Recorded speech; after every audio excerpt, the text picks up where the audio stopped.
सूर्य दादा को मैं समर्पित कर रहा हूं कि सास ससुर सर्दी लगे। अच्छा, सास ससुर सर्दी लगे, बीबी लगे जुखाम। अच्छा।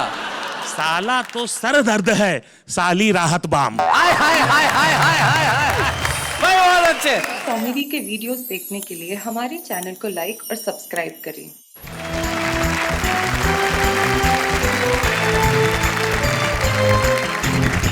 स्वागत है आपका उसी शो में जहां पे आप कहने के लिए मजबूर नहीं होते, दिल से कहते हैं वाह वाह क्या बात है। स्वागत है हमारे तीन कवि मित्रों का जो बड़े कमाल के हैं। तीनों इस वक्त मेरी तरफ देख रहे हैं, अलग अलग निगाह से। दो मुस्कुरा रहे हैं, एक मुस्कुराने की कोशिश कर रहा है। लेकिन जो मंच के इस कोने में जो बैठा है, पहला आदमी है जो मैंने देखा जो शादीशुदा है और जिसका नाम स्वतंत्र है। शादीशुदा होने के बावजूद स्वतंत्र हो, भाई कैसे है ये? कमाल कैसे है? आदमी जिंदगी में ना भी हो, कम से कम नाम से तो हो। नाम से तो हो कम से कम। तो आज बीवी से पूछ के आए हो? मैं जवाब नहीं दे सकता। आदमी कितना आजाद है कि जवाब नहीं दे सकता। अशोक स्वतंत्र, आपका स्वागत है इस शो के अंदर। इसके बाद हमारे वरिष्ठ कवि बैठे हैं सूर्य कुमार पांडे, जिनका नाम है और बड़े कमाल के कवि। और 1996 में इनकी एक पुस्तक जो आई थी उसका शीर्षक भी वाह वाह था। भाई क्या बात है, आज आप इस शो में जिसका नाम वाह वाह क्या बात है, क्या बात है। आप इन दोनों के बड़े भाई हैं और अशोक शर्मा के तो आप उम्र से भी बड़े भाई हैं और मस्तक से भी बड़े भाई हैं। न सन्यास का मन, न वैराग्य का व्रत। न सन्यास का मन, न वैराग्य का व्रत। अभी वो ही हरकत, वो हिम्मत, वो चाहत। आहा। बुढ़ापे में छेड़ो न किस्सा उल्फत, हाँ। जवानी की आदत यथावत सलामत। भाई देखिए, आपने कहा कि जवानी की आदत यथावत सलामत। आपने इसे काव्यात्मक पंक्तियों में कहा। जिन्होंने मुहावरा बनाया था उन्होंने एक लाइन में कह दिया था कि बंदर कितना ही बूढ़ा हो जाए गुलाट मारना नहीं छोड़ता। स्वागत है आपका सूर्य कुमार पांडे जी। अशोक शर्मा हैं जो दिल्ली में रहते हैं। क्या करते हैं दिल्ली में आप कविताएं लिखने के अलावा अशोक? दिल्ली में मैं पेट्रोलियम विभाग में हूँ। वो विभाग जिसने सारे देश को परेशान कर रखा है। हाँ ना, बढ़ते ही जा रहे दाम। बिल्कुल सही। वहां दाम बढ़ा रहे हैं या लोगों के चेहरों पे हंसी बढ़ा रहे हैं? इससे अच्छा क्या हो सकता है। आप तीनों का स्वागत है। आप तीनों के लिए एक बार मैं कहना चाहता हूं वाह वाह क्या बात है। तो तीनों हमारे साथ हैं। बोलो किसे बुलाया जाए सबसे पहले? उम्र की बात चल रही है तो आप हमसे बड़े हैं तो आप ही को ये मौका दिया जाए। क्या बात है। देखिए, महिलाएं कहीं भी ये जताने का कोई मौका नहीं चूकती कि वो उम्र में छोटी हैं, लेकिन आदमी का भूगोल अक्सर बता देता है कि इतिहास क्या रहा होगा। आपने काम मुझ पे सौंप दिया तो चलिए मैं उसी को बुला लेता हूं सबसे पहले जो स्वतंत्र है। अशोक स्वतंत्र, जोरदार तालियों से स्वागत करें।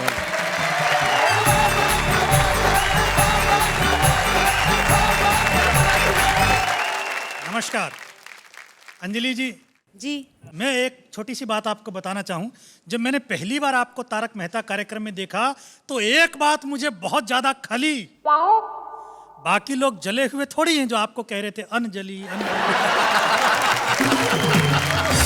आजकल देश में बहुत बार चर्चा उठती है कि महिलाओं के लिए 1/3 आरक्षण होना चाहिए। तो मेरे एक मित्र ने पूछा कि ये 1/3 महिला आरक्षण का मसला क्या है।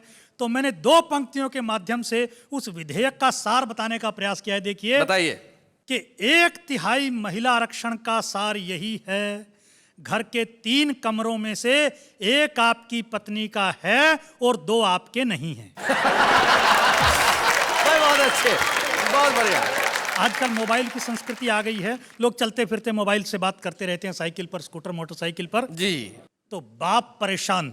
बच्चा पैदा हुआ तो गर्दन थी टेढ़ी, कंधे से चिपका हुआ था कान। डॉक्टर बोला बच्चे के बाप से, इसने ये गुण पाया है आपसे। दिन भर फोन को कान और कंधों के बीच दबाकर करते हैं बात। बच्चे ने इस गुण को माँ के पेट में ही कर लिया आत्मसात। बाप बोला कैसे विश्वास करें आपके दृष्टिकोण पर, मेरे पड़ोसी पति पत्नी ऐसे ही दिन भर चिपके रहते हैं फोन पर। कल उनके यहाँ पैदा हुआ बच्चा तो बिल्कुल सही है। डॉक्टर बोला ऐसा नहीं है, वहां माँ बाईं तरफ फोन दबाती है, बाप दाईं तरफ फोन दबाता है। 2 गलतियों के जोड़ ने आश्चर्यजनक प्रभाव दिखा दिया, बच्चे को बिल्कुल सीधा बना दिया। बच्चे को बहुत अच्छे। डॉक्टर की बात चली है तो एक छोटी सी घटना आपको बताता हूं। देखिए कि एक डॉक्टर से उसकी प्रेमिका बोली, ऐ मेरे हमजोली रोज मिलते हो, कभी ये नहीं बताया तुम मुझे कितना प्यार करते हो। डॉक्टर बोला ऐसा नहीं कि मैं तुम्हारे लिए मर सकता हूँ, अच्छा पर तुम्हारा पोस्टमार्टम मैं फ्री में कर सकता हूँ। भाई क्या मोहब्बत है, बहुत अच्छा, बहुत अच्छा। अच्छा, डॉक्टर की बात हो नर्स की ना हो, ऐसा कैसे हो सकता कैसे है? हो सकता है? कि टल्लू राम को हो गया थोड़ा इन्फेक्शन, अच्छा। अस्पताल में नर्स देने लगी इंजेक्शन। 1.5 मिनट में ही ये स्थिति आ गई, जितनी दवा शरीर में गई उससे ज्यादा नर्स दिल में समा गई। माँ बाप ने दे दी पूरी आजादी, दोनों की करवा दी शादी। अब टल्लू राम की प्रॉब्लम देखिए, कहता है मेरी प्यार भरी बातें सुनकर उसकी आत्मा डोलती ही नहीं है, जब तक सिस्टर कहकर न पुकारूं वो बोलती ही नहीं। बहुत अच्छे। कवि सम्मेलनों में अलग अलग डिजाइन के कवि रहते हैं। जी जी जी अच्छा, वीर रस के कवि के साथ क्या स्थिति रहती है? जी। वीर रस का कवि घर पहुंचा तो देखा बेटे ने बहादुरी जताते हुए तोड़ दिया है घर का फर्नीचर और बाकी सारा सामान। बाप के दिल पर चली छुरी, बेटा अपने घर का सामान तोड़ने में कौन सी बहादुरी। बाप के ये शब्द बेटे के दिल पर कर गए चोट।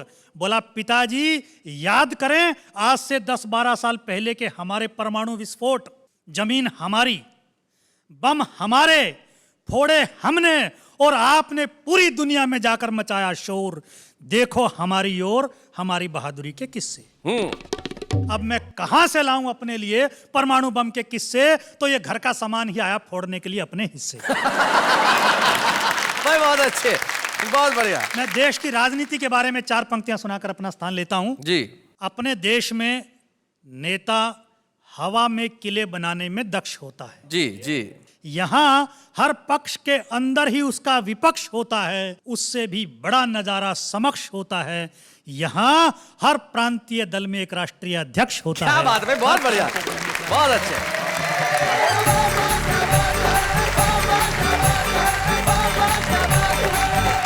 भाई अशोक स्वतंत्र जी, आपने बिल्कुल सही बात कही।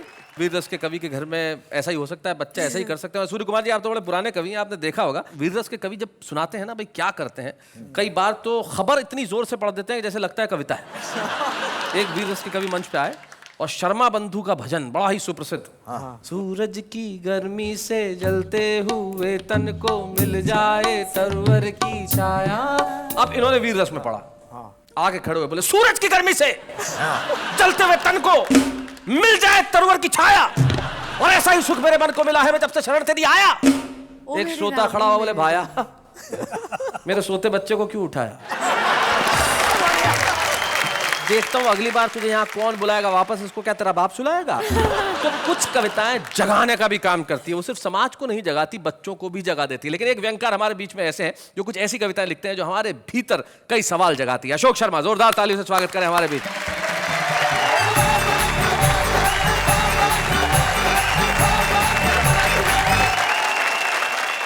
अभी अशोक स्वतंत्र जी बता रहे थे पत्नी से स्वतंत्र हो गए हैं जी।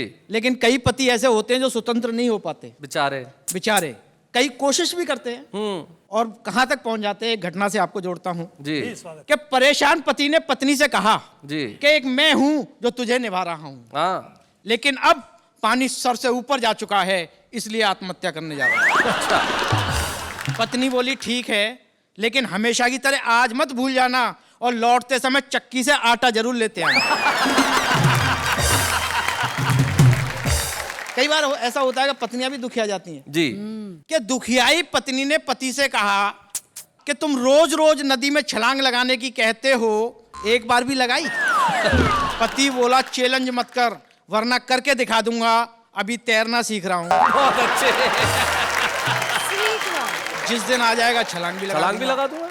कई घटनाएं हो जाती हैं साहब। जी। अच्छा, एक तो पति पत्नी के साथ ही हुआ कि सुबह सुबह पत्नी ने पति को जगाया, लो, पति बड़बड़ाया, बोले 2 मिनट बाद नहीं उठा सकती थी। ऐसी क्या जल्दी थी, कितना अच्छा सपना दिख रहा था, राजा हरिश्चंद्र बना मैं और मेरा परिवार चौराहे पर बिक रहा था। पत्नी बोली फिर 2 मिनट में वहां कौन सी तुम्हारे लिए रोटी सीख लेती। मैं बोला बेवकूफ, 2 मिनट में रोटी सीखती ना सीखती, पर कम से कम तू तो बिक लेती। सूर्य कुमार पांडे जी, पत्नी की बड़ी बात कर रहे हैं, आप कुछ कहना चाहते हैं? क्यों नहीं, इनका मैं इतना पत्नी पुराण सुन रहा जी। हूँ। अशोक शर्मा जी, आप कितनी मोहब्बत करते हैं, मैं तो ये कह रहा हूँ आप इन्हें देखिए और सुनिए।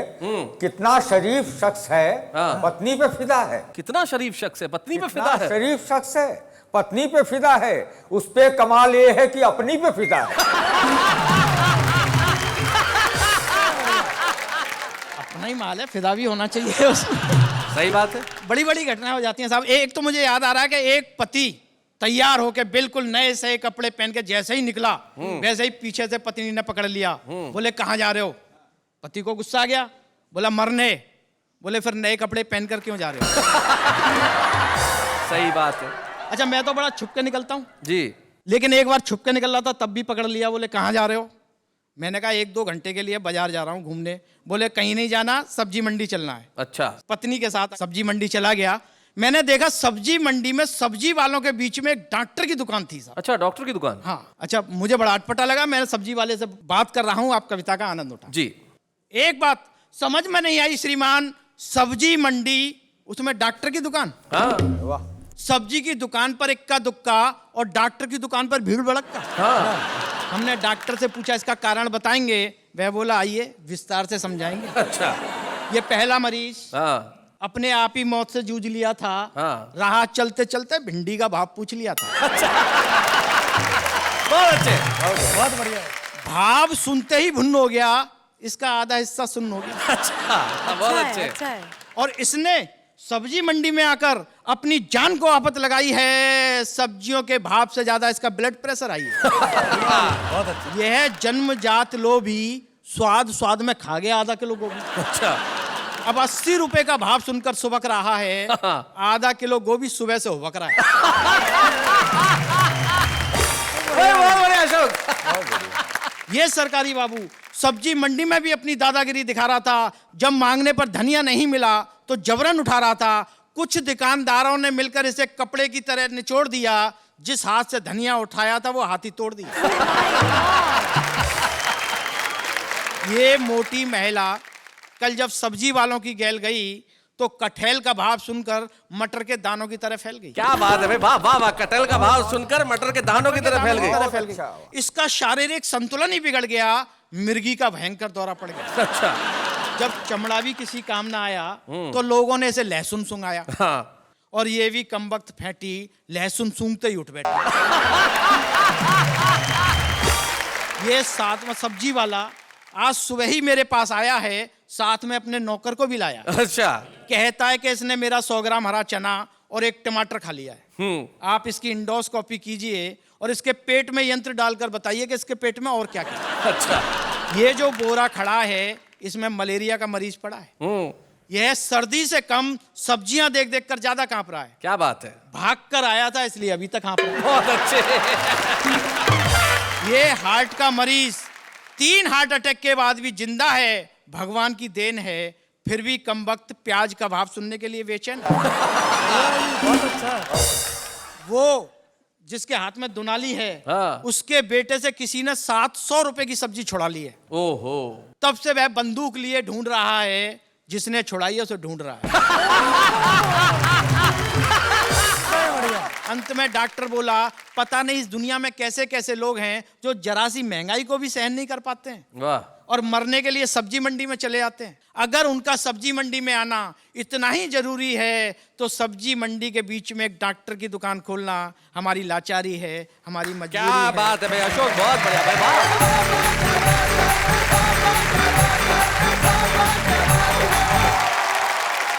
बहुत बढ़िया अशोक, आपने एक व्यंग कविता के माध्यम से हमारी इस महंगाई की लाचारी, हमारी महंगाई की इस मजबूरी पे जो कड़ा प्रहार किया। ऐसा दिन आ ही गया है, लेकिन जब तक कविता का प्रहार जिंदा रहेगा तब तक हम ये सवाल लोगों से और व्यवस्था से पूछते रहेंगे कि आखिर वो दिन कब आएगा जब देश के हर घर में दोनों वक्त बच्चे सब्जियां खाएंगे और हम ऐसी कविताएं लिखने पे हमें मजबूर नहीं होना पड़ेगा। लेकिन अशोक, बहुत बढ़िया कविता आपने सुनाई, जिसके लिए आपको बहुत बहुत बधाई। लेकिन आप बुलाते हैं हम एक ऐसे शख्स को जो कई सालों से सब्जियों के भाव पूछ रहे हैं। उम्र के उस दौर में खड़े हैं जहां पे बस खड़े हैं, लेकिन वो अपनी कविताओं के साथ अड़े हैं और अपनी हास्य कविताओं से आज भी जिस ऊर्जा के साथ, जिस एनर्जी के साथ कविताएं सुनाते हैं कि भाई उनका क्या कहना। सूर्य कुमार पांडे जी का सिर्फ नाम ही सूर्य नहीं है, सचमुच हास्य की कविता के आफताब हैं। आइए सूर्य कुमार पांडे जी।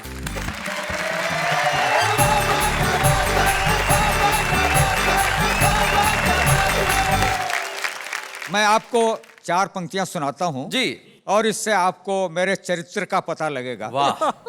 वो मेरी बगल से गुजरी तो मैंने मार दी कोहनी। हाय हाय, पहली लाइन से ही चरित्र का पता चल गया भाई, वाह वाह।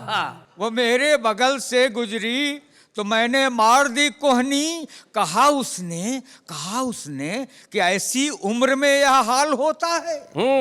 कहा मैंने कि वनडे क्रिकेट के इस रूल को समझो। हाँ। वहीं पे फ्री हिट मिलता है जहां नो बॉल होता है।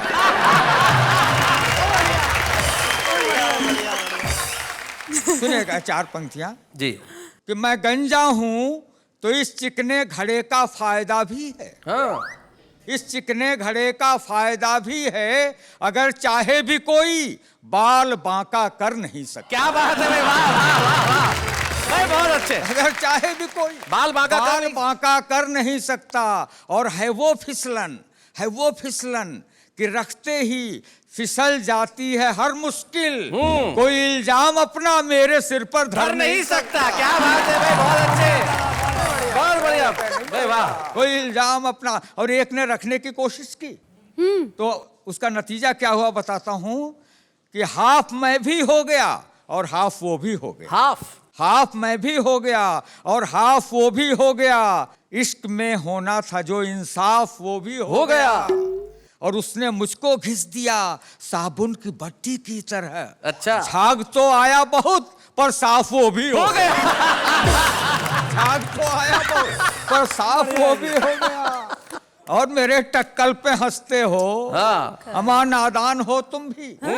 जरूरी है नहीं यह हरे पत्तों पर जवानी हो। हाँ। जरूरी है नहीं यह हरे पत्तों पर जवानी हो। और ये गंजापन बताता है इमारत है नई अब भी। ये गंजापन बताता है इमारत है नई अब भी। छतों पे घास उगाती है गर बिल्डिंग पुरानी हो। भाई बढ़िया बात है, क्या बात है। तो और आपको 4 पंक्तियां और सुनाता हूँ। पतझड़ में भी बहार के रखता हूँ तमन्ना। देखी जहां हरियाली उसी ठौर रुका हूँ। हाँ, ठौर जगह। और यह पूछो मत कितने वसंत देख चुका मैं। यह पूछो कि कितनी बसंती देख चुका। ये अपने इश्क का बर्तन अभी भी गर्म है प्यारे। भला यह दाल कब अपनी गलाना छोड़ देता है। दाल कब अपनी गलाना छोड़ देता है। और बदन होता है बूढ़ा दिल की फितरत कब बदलती है। पुराना कुकर क्या सीटी बजाना छोड़ देता है। भाई बहुत अच्छे। तो नहीं ये भाप आशिक की हैं आहें जो उबलती हैं। नहीं ये भाप आशिक की हैं आहें जो उबलती हैं। नहीं सीटी ये चीखें हैं जो भीतर से निकलती है। और चढ़ा जो उम्र के चूल्हे पे गैस्केट हो गया ढीला। चढ़ा जो उम्र के चूल्हे पे गैस्केट हो गया ढीला। पुराने कुकर बेचारे की इसमें कौन गलती है। सही बात है। कुकर बेचारे की। और आपके लिए 4 पंक्तियां सुनाता हूँ जी। ढलती उम्र मोहब्बत मांगे नई जवानी से। अरे हसीनों बचना इनकी कारस्तानी से। फिसल न जाना कहीं ढलानों पर नादानी से। बाढ़ से ज्यादा खतरा होता उतरे पानी से। क्या बात है भाई, क्या बात है, उतरे पानी से। अंत में कहता हूँ कि हृदय एटीएम मध्य में कार्ड नयन के डाल। हृदय एटीएम मध्य में कार्ड नयन के डाल। और नोट फटाफट प्यार के तू चुपचाप निकाल। क्या बात है, वाह वाह वाह वाह।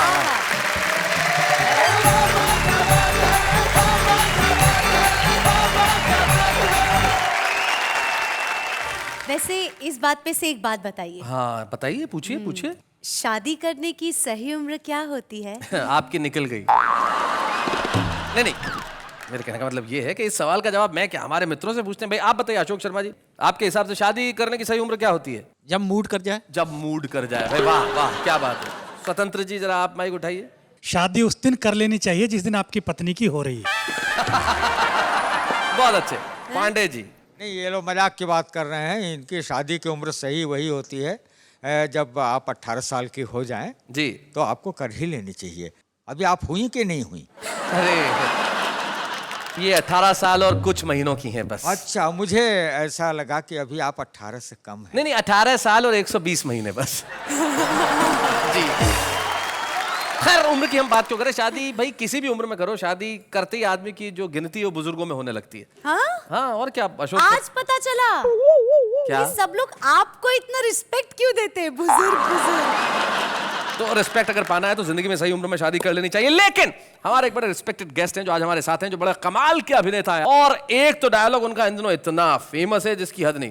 भाई शादी तो पिताजी किया करते थे, पिताजी कई बार तो शादी के ऐसे कार्ड बांटते थे कि सिर्फ कार्ड बांटते थे, शादी ही नहीं करते। तो पिताजी की बात हर वक्त करने वाले लापतागंज के अनूप उपाध्याय।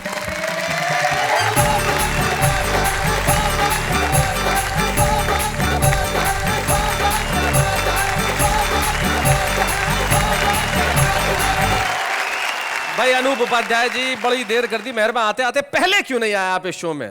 भाई देखिए, ऐसा है, आते तो पिताजी थे शैलेश जी। अच्छा। और आते थे तो फिर जाते नहीं थे। हाँ। जब लोग उन्हें भगाते थे तब जाते थे।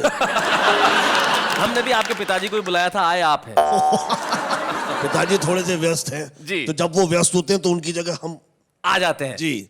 मैं आपको बताऊं शैलेश जी, मैं अभी जो कविता कहने जा रहा हूं, पढ़ने जा रहा हूं, वो चमचों पर है। अच्छा। वैसे चमचे तो पिताजी थे। किसके चमचे थे पिताजी? हर खूबसूरत लड़की के। तो पिताजी मुझे बचपन में ये कविता सुनाते थे।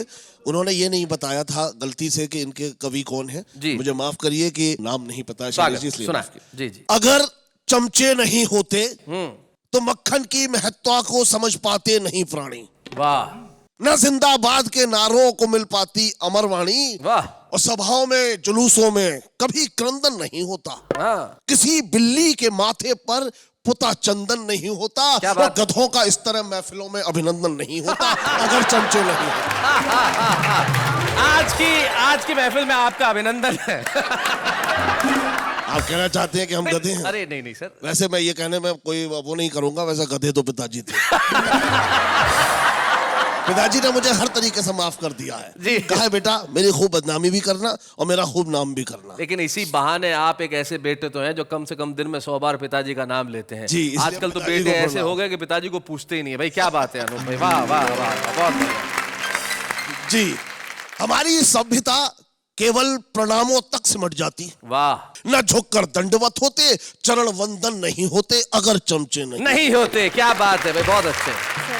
तो कवि सम्मेलनों में तालियों को कौन बजवाता? सही बात है। कव्वालियों को, गालियों को व्यंग कविता कौन बतलाता? वाह। उठाता कौन बिस्तर बोरिया संयोजकों की? क्या बात है। और खिलाता कौन उनको दूध में टॉफी मिलाकर? हाँ। और किसी अफसर के घर बाजार से सब्जी नहीं आती, ना कुछ ऑफिस में हो पाता, ना ये सरकार चल पाती अगर चमचे नहीं होते। क्या बात है भाई, बहुत अच्छा। जी, बस यही कुछ पंक्तियां याद रही हैं जो पिताजी ने बचपन में सुनाई थी। आपका बहुत बहुत आभार अनूप, आप कमाल के अभिनेता हैं और आपने यहाँ आके जिस ढंग से कविता सुनाई है, क्या बात है। जोरदार तालियां आपके लिए, मैं यही कहूंगा, वाह वाह क्या बात है।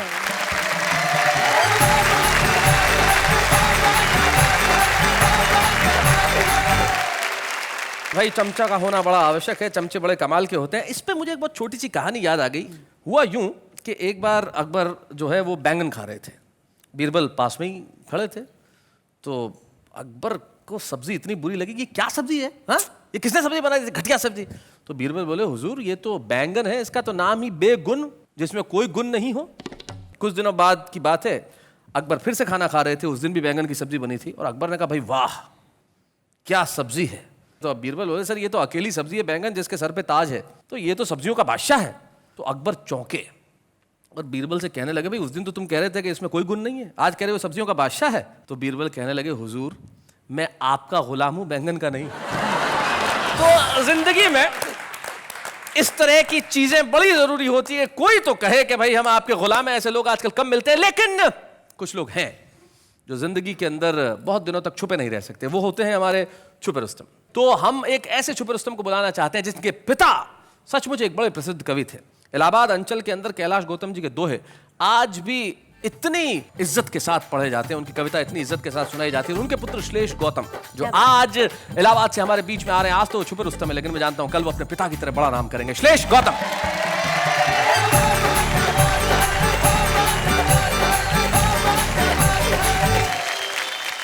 एक मुक्तक से शुरुआत करना चाहूंगा। पहले तो इस पेट के लिए बधाई। क्या मेंटेन करते हो श्लेष, क्या कमाल का मेंटेन किया है। इसकी अर्जेंसी यह है कि हम सिर्फ कवि सम्मेलन या चैनलों पे ही नहीं बुलवाए जाते जी। सड़क निर्माण विभाग को जब रोड रोलर फेल हो जाता है तो हम वहां चलवाए भी जाते हैं। हमारी उपयोगिता वहां भी है। बहुत अच्छे। देखिए एक मुक्तक की। हाँ। जहां पर दूरियां पनपे वहां पर पास लिख देना, हाँ, जहां पर दम निकलता हो वहां पर सांस लिख देना। क्या बात। तुम्ही उम्मीद भारत की है, तुमसे इल्तजा इतनी, बदल देना व्यवस्था को, नया इतिहास लिख देना। क्या बात है, वाह वाह वाह, बहुत अच्छा। नया इतिहास लिख देना। अब भैया एक ससुराली बीमारी पे एक दोहा है हमारा। ससुराली बीमारी। ससुराली बीमारी पे आदरणीय सूर्य दादा को मैं बल्कि मैं समर्पित कर रहा हूं कि जी। सास ससुर सर्दी लगे। अच्छा। सास ससुर सर्दी लगे, बीबी लगे जुखाम। अच्छा। साला तो सर दर्द है, साली राहत बाम। हाय हाय हाय हाय हाय हाय हाय, बहुत अच्छे, क्या बात है। और अक्सर बात हो जाती है, शादी की बात चली उम्र की, तो जी। 4 लाइन मैं निवेदित करता हूं कि किताब अच्छी हो तो पेज मत देख, किताब अच्छी हो तो पेज मत देख, भूख लगी हो तो वेज नॉन वेज मत देख, तू 20 का है और वो 40 की तो क्या, दिल लगा हो तो एज मत देख। बहुत अच्छे। एक महापर्व है वैलेंटाइन, लेकिन उसको लेकर के शासन प्रशासन और पार्टियों का इतना मतलब कड़ाई रहती है। तो एक भविष्य की भी तस्वीर मैंने खींची है। देखिए कि अब प्यार के इजहार पर पाबंदियां होंगी, अब प्यार के इजहार पे पाबंदियां होंगी, पर पाबंदियां होंगी। अब प्यार के बाजार में भी मंदियां होंगी। रहा ये हाल तो फिर दोस्तों आगे यही होगा, मजनू के हाथों लैलाओं की राखियां होंगी। क्या बात है। और देखिए कैलाश गौतम जी का दोहा कि पन्नी पर पन्नी चली, हाँ, हुए पंच सब टंच। अच्छा। सबसे ज्यादा टंच जो वही हुआ सरपंच। देखें ये हमारे आपसे जुड़ा है जी। समाचार के नाम पर जनता है कंफ्यूज। देखिए भैया हिंदी और अंग्रेजी को भी हमने दोस्ती कराने की कोशिश क्या की बात है, क्या बात। समाचार के नाम पर जनता है कंफ्यूज, 20 मिनट का विज्ञापन, 3 मिनट की न्यूज। व्यवस्था के संदर्भ में एक मुक्तक प्रस्तुत करके मैं विदा लूंगा। मरने नहीं देंगे तुम्हें, जीने नहीं देंगे। वाह। मरने नहीं देंगे तुम्हें, जीने नहीं देंगे, देंगे 1000 जख्म पर सीने नहीं देंगे। अंधी है सियासत यहाँ शातिर है हुक्मरा, पानी तुम्हें देंगे मगर पीने नहीं देंगे। भाई क्या बात है भाई, वाह वाह वाह वाह भाई, बहुत बढ़िया। श्लेष आपने कहा कि व्यवस्था ऐसी है कि पानी तो देंगे लेकिन पीने नहीं देंगे, लेकिन वाह वाह क्या बात की व्यवस्था ऐसी नहीं है। हम चाहते हैं कि आप जमाने को दिखें और इतना अच्छा लिखें कि उसके लिए हम आपको एक स्मृति चिन्ह के रूप में कलम प्रदान करना चाहते हैं, और उस कलम की नोक से आप ऐसी कविताएं उगलें कि लोग आपके लिए घनघोर तालियां बजाएं। तो आइए, वाह वाह क्या बात है कि मंच से मिलके हम देना चाहते हैं श्लेष गौतम को एक स्मृति चिन्ह। जोरदार तालियां।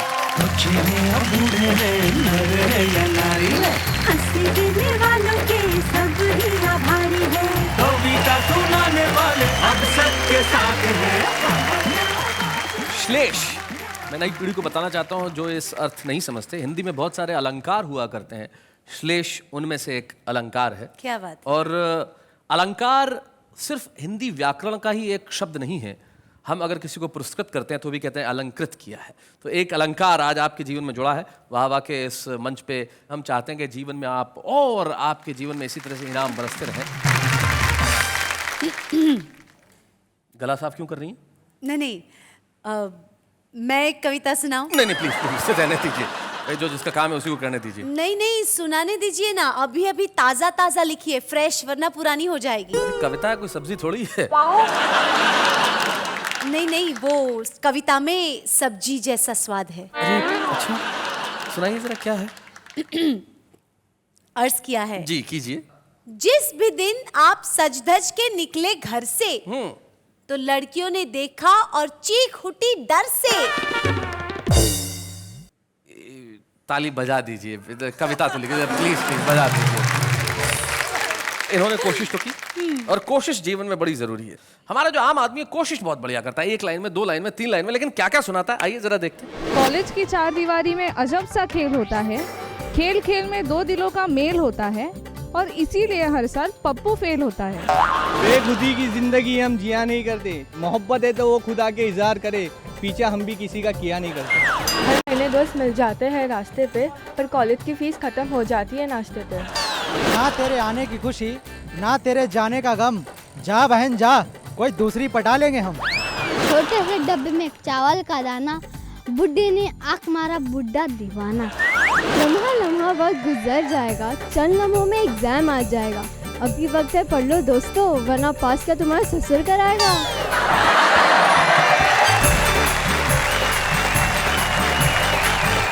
सूर्य कुमार जी, आपने कभी ऐसी शुरुआत की थी, इस तरह की कोई तुकबंदी की थी कभी? मेरी तरह। हाँ, क्यों नहीं की। मसलन किस तरह की थी, कोई याद है आपको? जैसे बहुत एक बार वो हो गया थोड़ा सा क्या कहते हैं, असफल हो गए। हाँ, जी। तो मैंने लिखा था कि फूलों का बिस्तर मांगा था पर कांटों की सेज मिली, जिस पे पहली लाइन मारी वो लाइन इंगेज मिली। देखिए, सूर्य कुमार पांडे ये कहते हैं एक बार जब असफल हो गए, लेकिन उसके बाद जो सफलता की सीढ़ी उन्होंने चढ़ी, तो आज वो इस मंच पे हमारे आज सम्मानित कवि के रूप में है। हमें इस मंच को बड़ी खुशी होगी जब हम सम्मानित करें सूर्य कुमार पांडे जी को।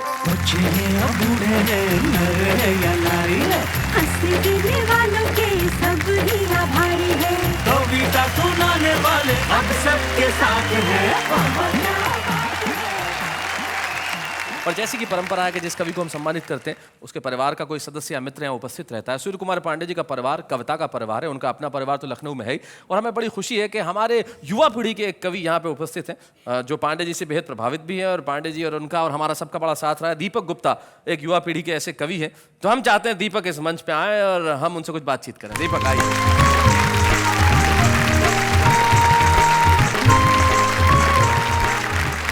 दीपक, स्वागत है आपका। धन्यवाद शैलेश जी। कोई खास किस्सा याद है पांडे जी का कुछ? अपने से जो वरिष्ठ कवि हैं अक्सर हम उन्हें चाचा जी का संबोधन देते हैं। आप इन्हें चाचा जी कहते हैं। चाचा जी के किस्से तो सनसनीखेज रहती हैं, लेकिन मुझे एक घटना याद आती है कि शादी के कुछ साल बाद दिलाते हुए पुराने दिनों की याद, चाची ने चाचा से कहा, देखो जी रोशनदान पर बैठे कबूतर कबूतरी कितने ढंग से प्यार कर रहे हैं, और एक आप हैं सुबह से अखबार पढ़ रहे हैं। देखिए अजी मेरी बात पर ध्यान दो, इन पंछियों को देखकर की अकल से काम लो।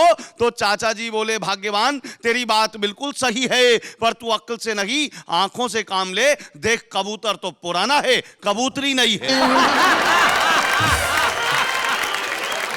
ये बात मैंने सिर्फ इसलिए कही क्योंकि हास्य व्यंग की धारा के कवि हैं सूर्य कुमार पांडे जी, हमारे चाचा जी। लेकिन हमने जो बुजुर्गों से नई पीढ़ी ने सीखा है, मैं 3 शेर पूरी नई पीढ़ी को देना चाहता हूं ताकि वो कुछ इस तरह की बातें अपने भीतर भी लेकर आएं। कहता हूं कि नहीं मालूम ये मुझको कि मेरी इज्जत कहां तक है, ये मेरे शेर बोलेंगे मेरी आमद कहां तक है। वाह वाह। और न दौलत से ही तय होगा, न शोहरत से ही तय होगा, तेरा किरदार बोलेगा कि तेरा कद कहां तक है। क्या बात है। और अंतिम शेर बतौर खास आज चाचा जी के सम्मानित होने पर, बुजुर्गों के तजुर्बों तक पहुंचना चाहते हैं गर्द, जमी की तह में जाकर देखिए बरगद कहां तक है। क्या बात है। जमी की तह में जाकर देखिए वाह वाह। लेकिन पांडे साहब आपका सम्मान हुआ, आप 4 पंक्तियां जरूर कह दीजिए अपने कविता के फॉर्म में, 4 पंक्तियां। न कोई साज सुर संगत मगर सबको फंसाते हैं। वाह। कला का घर बड़ी मुश्किल से यारों हम बसाते हैं। क्या बात है। और विदूषक भाड़ जोकर मस्खरे हम हैं नहीं साहिब, हमारे पास केवल शब्द हैं जिनसे हंसाते हैं। क्या बात है। वाह वाह वाह वाह वाह। आज हम उम्र की बात कर रहे थे, उम्र बढ़ाने के लिए कुछ भी करने की जरूरत नहीं है। एक दोहा मुझे एक कवि का जाते जाते याद आता है जो कहता हूं, वो कहते हैं कि काशी मथुरा द्वारका मत जाओ श्रीमान। काशी मथुरा द्वारका मत जाओ श्रीमान, एक नजर भर देख लो बच्चों की मुस्कान। वाह वाह, क्या बात है।